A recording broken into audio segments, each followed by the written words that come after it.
सियासी तौर पे जिंदा रखना है, इस वास्ते वहां पर उसको कामयाब होने के लिए फ्री वॉक दिया जाता है। 3 इलेक्शन में उसको फ्री वॉक दिया था। आप सवाल करिए बैरिस्टर असदुद्दीन ओवैसी साहब के पास कि क्या मंसूबा है बैरिस्टर असदुद्दीन ओवैसी साहब के पास राजा सिंह को जो है गोशा महल से रोकने के लिए, कोई जवाब नहीं मिलेगा आपको उसका। अरे ठीक है, आपको अगर ख्वाजा बिलाल का चेहरा पसंद नहीं है, आपको ख्वाजा बिलाल का अगर जो है जुबान पसंद नहीं है, माजी में ख्वाजा बिलाल ने बहुत सारे मजलिस इत्तेहादुल मुस्लिमीन के खिलाफ बयानात दिए हैं, अगर इस बुनियाद पे ख्वाजा बिलाल आपको पसंद नहीं है तो आपके पास जो पसंदीदा चेहरे बहुत से हैं जिनके चेहरों को देख के आप मुस्कुराते हैं, उसमें से कोई एक चेहरे को लेके आके गोशा महल दे देना था। मैं सबसे पहले गोशा महल की टिकट का दावेदार यकीनन था, और आज मैं जब मजलिस इत्तेहादुल मुस्लिमीन से दस्तबरदारी इख्तियार कर रहा हूँ तो उसकी सबसे बड़ी वजह यह है कि क्यों सदर मजलिस बैरिस्टर असदुद्दीन ओवैसी साहब क्यों नहीं गोशा महल से अपना उम्मीदवार खड़ा करते। अब इसके ऊपर ये एक ऐसी टॉपिक है जिसके ऊपर बहुत कुछ बोला जा सकता, बहुत कुछ सुना जा सकता, और हर एक की अपनी अपनी एक अलग अलग थॉट है।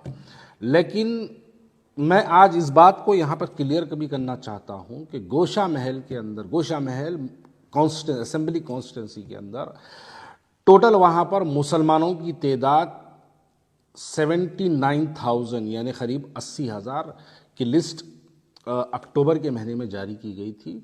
अभी फाइनल लिस्ट इलेक्शन से 2-8 दिन पे 10 दिन पहले कुछ जो है आएगी, जिसके अंदर कुछ बढ़ेंगे या फिर कुछ कम होंगे। तो चलिए मान के चलते हैं कि 80,000 मुसलमानों की तादाद, हम इसको मान के चलते हैं 80,000 की तादाद वाला वो कॉन्स्टिट्यूंसी है।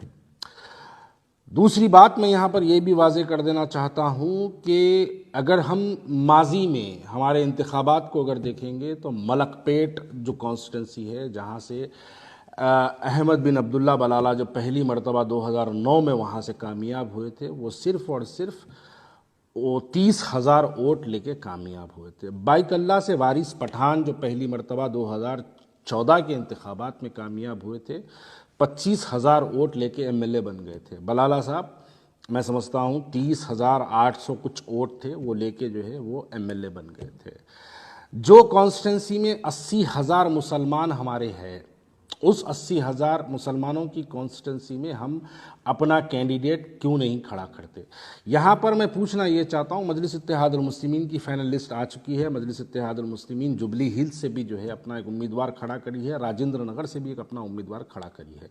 क्या हैदराबाद के मुसलमानों को इस बार ये बात को समझना ज़रूरी है कि हमको अजहरुद्दीन को हराना ज़रूरी है या राजा सिंह मलून को हराना ज़रूरी है? इस बात का जवाब आपको नहीं मिलेगा, लेकिन इसका जवाब आपको यकीनन मिलेगा। हिकमत अमली समझो कुल हिंद मजलिस इत्तेहादुल मुस्लिमीन की हिकमत अमली के नाम पे मुसलमानों के जज्बात से जो है हमेशा खेला जाता है। जहाँ पर 2009 का जो स्टाइल था मलकपेट पे, जिस अंदाज में मलकपेट कॉन्स्टिट्यूंसी पे मजलिस इत्तेहादुल मुस्लिमीन ने अपना कब्जा गाड़ा, अपनी हुकूमत वहाँ पर जो कायम की, जो अब तक भी कंटिन्यू चल रही है, क्या हम उस अंदाज में गोशा महल नहीं लड़ सकते थे? इसका जवाब आपको नहीं मिलेगा, कोई भी इसका जवाब नहीं देगा। वो मलून दिन बर दिन सरकार की शान में गुस्ताखी करता है, हम मुसलमानों के दिलों को ठेस पहुंचाने वाले बयानात देता है, और मेरी जमात कुल हिंद मजलिस इत्तेहादुल मुस्लिमीन के पास ऐसा कोई प्लान, ऐसा कोई मंसूबा नहीं है कि उस मलून को हराया जाए। क्योंकि ये तमाम लोग जानते हैं कि मैं कांग्रेस से जब मजलिस इत्तेहादुल मुस्लिमीन में दोबारा शमूलियत इख्तियार किया था, जब बैरिस्टर असदुद्दीन ओवैसी साहब ने ये बात को हमको कहा था कि आइए भारतीय जनता पार्टी को हराने के लिए आप हमारा साथ दीजिए। शायद लोगों को याद नहीं है, लेकिन हैदराबाद के लोगों का हाफिज़ा भी बड़ा कमज़ोर होता है। उस वक्त भारतीय जनता पार्टी एक बहुत बड़े पैमाने पर म्युनिसिपल इलेक्शंस के अंदर जो है वो काम कर रही थी, जिसके नतायज भी आपके सामने हैं। उनके पास 40 से ज़्यादा कॉरपोरेटर्स उनके कामयाब हुए। उस वजह से हमने भारतीय जनता पार्टी के बढ़ते हुए अज़ाइम को रोकने के लिए हमने यकीनन मजलिस इत्तेहादुल मुस्लिमीन का साथ दिया। अब यहाँ पर सवाल ये पैदा होता है कि आप बिहार जाकर वहाँ पर 100 सीटें लड़ाते हैं, जहाँ पर आपकी कोई शाख नहीं है। गोशा महल में आपके 2 कॉरपोरेटर, जहाँ पर आपकी कोई शाख नहीं है। उत्तर प्रदेश जाके आप वहाँ पर 100 से ज़्यादा सीटें लड़ाते हैं। गोशा महल हैदराबाद पार्लियामेंट्री कॉन्स्टिट्यूंसी में आता है, जहाँ के MP खुद असदुद्दीन ओवैसी साहब हैं, और जो हर इंतखाबात में जब जब इलेक्शन होते हैं, पार्लियामेंट के जब भी इलेक्शन होते हैं, असदुद्दीन ओवैसी साहब वहाँ से 30-30 हज़ार, 40-40 हज़ार वोट जो है असदुद्दीन ओवैसी साहब वहाँ से हासिल करते हैं। क्या मजलिस इत्तेहादुल मुस्लिमीन जहां पर 40,000 वोट हासिल करती है, जहां पर उनके 2 कॉरपोरेटर मौजूद है, जहां पर उनके इफ्तदाई के सदर मोहतमदीन मौजूद है, जहां पर उनकी एक बड़ी तादाद में जहां पर जो है उनके एक 80,000 से ज़्यादा मुसलमान वोटर्स जहां पर मौजूद है, क्या मुसलमान वहां पर अपना कैंडिडेट मजलिस इत्तेहादुल मुस्लिमीन नहीं खड़ाती? इसका जवाब आपको दूसरी जानिब से ये मिलेगा, ये कहेंगे कि नहीं, हिकमत अमली समझो, हम टीआरएस या कांग्रेस की तायद में अपने कैंडिडेट का ऐलान करते हैं। हमने माजी में भी देख लिया कि आपने इससे पहले मुकेश गौड़ की तायद की, वो भी हार गया। इससे पहले आपने टीआरएस की तायद की, वो भी हार गया। इस मरतबा बीआरएस की तायद करेंगे, वो भी हारेगा। आपके पास कोई मंसूबा नहीं है। क्यों? ऐसी क्या बात है जो राजा सिंह को जो है आप इतनी शिद्दत से मोहब्बत करते हैं कि उसको आप बार बार कामयाब कराना चाहते हैं?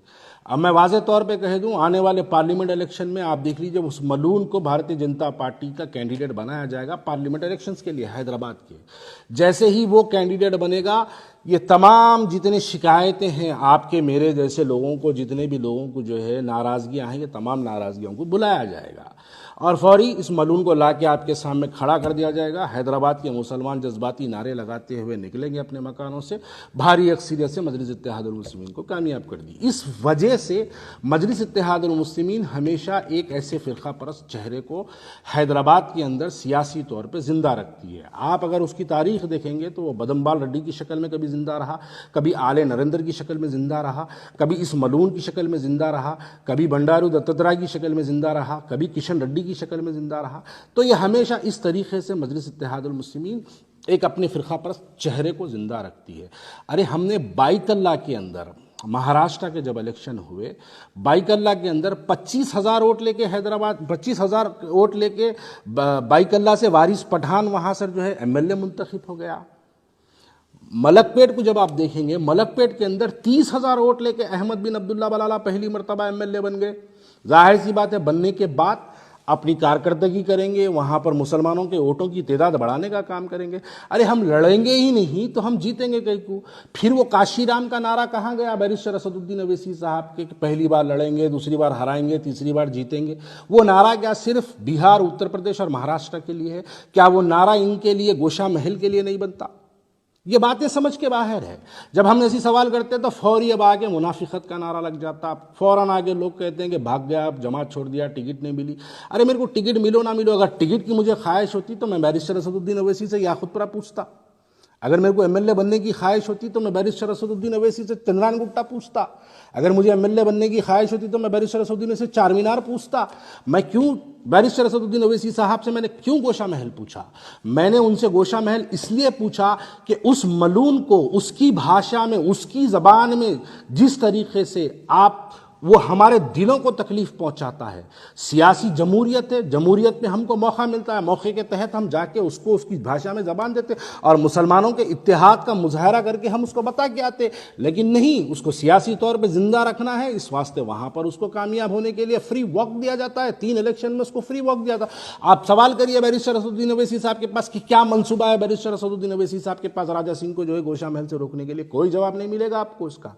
अरे ठीक है, आपको अगर ख्वाजा बिलाल का चेहरा पसंद नहीं है, आपको ख्वाजा बिलाल का अगर जो है जुबां पसंद नहीं है, माजी में ख्वाजा बिलाल ने बहुत सारे मजलिस इत्तेहादुल मुस्लिमीन के खिलाफ बयानात दिए हैं, अगर इस बुनियाद पे ख्वाजा बिलाल आपको पसंद नहीं है तो आपके पास जो पसंदीदा चेहरे बहुत से हैं जिनके चेहरों को देख के आप मुस्कुराते हैं, उसमें से कोई एक चेहरे को लेके आके गोशा महल दे देना था। वो मुसलमान को खड़ा करना था वहां पर, आप मुसलमान को वहां पे खड़ा करके आप उसकी तायद करना था।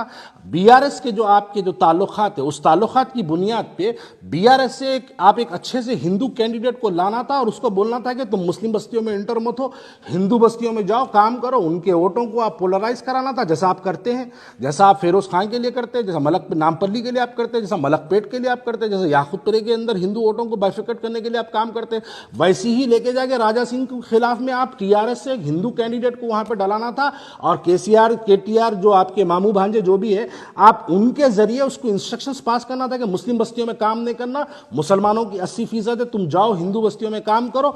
असदुद्दीन अवैसी साहब निकल के अगर गोशा महल में मुसलमान बस्तियों में 80,000 वोटरों के दरमियान में अगर फिर के असदुद्दीन अवैसी साहब पैदल दौरे कर करके अगर मुसलमानों को वहां पे जो है बेदार करते, 80,000 में अगर 55,000 भी मुसलमान अगर निकल के अगर मुस्लिम कैंडिडेट को वोट दे दिया तो मैं ये सवाल हैदराबाद की आवाम के लिए छोड़ता हूं, क्या ये मलून हारता नहीं सकता था?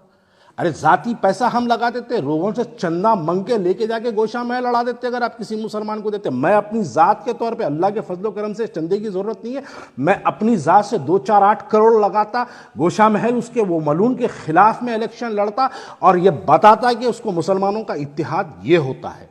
लेकिन इसका कोई प्लान नहीं है आपके पास। अब उसकी आप तैयारी कर रहे हैं, उसको लोकसभा में लाने की तैयारी है, इस वजह से उसको वहां पे फ्री वॉक दिया जा रहा है। और ऐसी जमात के साथ रहना मैं नहीं समझता मेरे लिए जो है काबिल फख्र हो। इसलिए इस बुनियाद पर मैं आज मजलिस इत्तेहादुल मुस्लिमीन से दस्तबरदारी का ऐलान करता हूं। मैं मजलिस इत्तेहादुल मुस्लिमीन छोड़ने का ऐलान करता हूं। आगे मैं क्या करूंगा, किसके साथ जाऊंगा भी या नहीं जाऊंगा, या सियासत में रहूंगा या नहीं रहूंगा तो किसके साथ रहूंगा, इसका ऐलान मैं सोशल मीडिया, प्रिंट मीडिया के जरिए मैं हमारे लोगों तक पहुंचाते रहूंगा। लेकिन ये बात बिल्कुल हैदराबाद के मेरे जैसे मुसलमान के लिए नाकाबिल कबूल है कि क्यों नहीं हम गोशा महल में, जहां पर 80,000 मुसलमान हमारे हैं, क्यों नहीं हम वहां से मुसलमान के कैंडिडेट को खड़ा करते हैं? क्यों नहीं हम बीआरएस का इस्तेमाल करके, टीआरएस का इस्तेमाल करके हम क्यों नहीं वहां पर जो है हिंदू वोटों के अंदर जो है हम बाइफिकेट करने का काम करते और मुसलमानों में इत्तेहाद का नारा लगा के हम मुसलमानों को घरों से निकालते और इस मलून के खिलाफ मुसलमान एक तौर पर, मैं समझता हूं अगर हम मुसलमानों के अंदर अगर निकल के अगर जो है हम पैदल दौरे करते, उनके छोटे छोटे ग्रुप मिसिंग करते, तो घरों से चुमटियों की तरह मुसलमान निकल कर जो है पोलिंग के दिन अपने वोटों का मुजाहरा करते और ये मलून हारता।